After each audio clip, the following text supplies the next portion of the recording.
out in Central Square today at the Bennett shop. Of course, this is where Jordy Bennett is. This car here might look familiar for some of you guys who've been out there for a while. Bob Bennett is making a comeback, hoping to be there at Fulton Speedway this week. What we're doing now, and we're going to have Jordy walk us through this because according to Bob, Jord is the setup man. We are on the scales. So, what do we think? What is the purpose of this, and what are we looking to find out by putting it on the individual pads? It's just a baseline setup to get started. So we basically follow your standard Bicknell or Troyer, in Dad's case, baseline to get us to the track and adjust the little things here that the driver's liking and see what happens. All right, so let's go over now. Let's look at the numbers. We'll explain what you're looking at. And there's a couple different companies that make these. They're all pretty much the same, really, when you get right down to it. And these are the numbers that we're looking at. We'll zoom right in so we can see a little reflection. And there we go. All right, so let's start at the top. We got four numbers: 441, 707, 633, and the one you can't see at the top is 337. Is that the weight on each corner, basically? Yeah, so that's going to be basically your wedge, but in the back here. So you're going to look at these numbers to figure out your wedge. You look at these numbers for your cross weight, and then obviously the left side for your left side percentage. Okay, go back a little bit. Wedge is 707, 633, so we've got 74 pounds of wedge in the car. 74 pounds, yep. And which ones are the cross weight? So the cross weight, which you can also see down here, is your left front, right rear.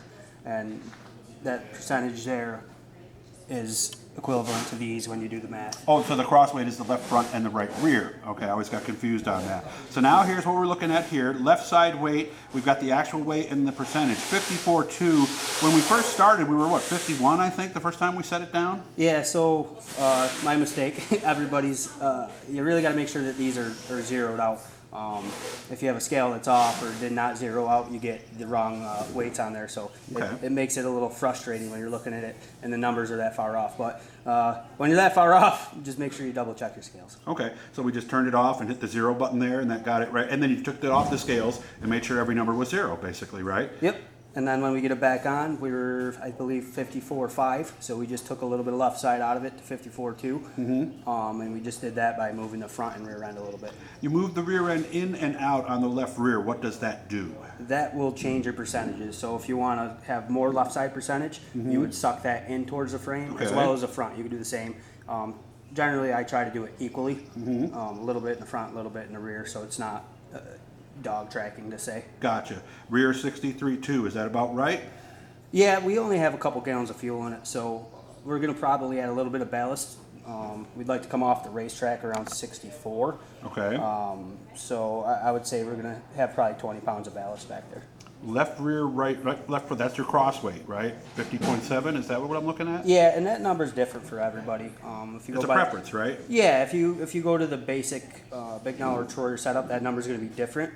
And then once you start adjusting for your left side percentage and your cross weight and your wedge, those numbers change. So you generally just want to figure out something that works good for you and not get too far off the baseline when you bring it back to the scales every week. And with 74 as our number for wedge, you said that's going to make it, what was it, loose on the entrance or something? You said? Again, that's a driver preference, but I mean, there's multiple things that can happen with it, but generally it will free you up a little bit on entry, but let you pick the throttle up sooner from the apex out. So some people like to run a lot of wedge, some people don't. It's just really what they like.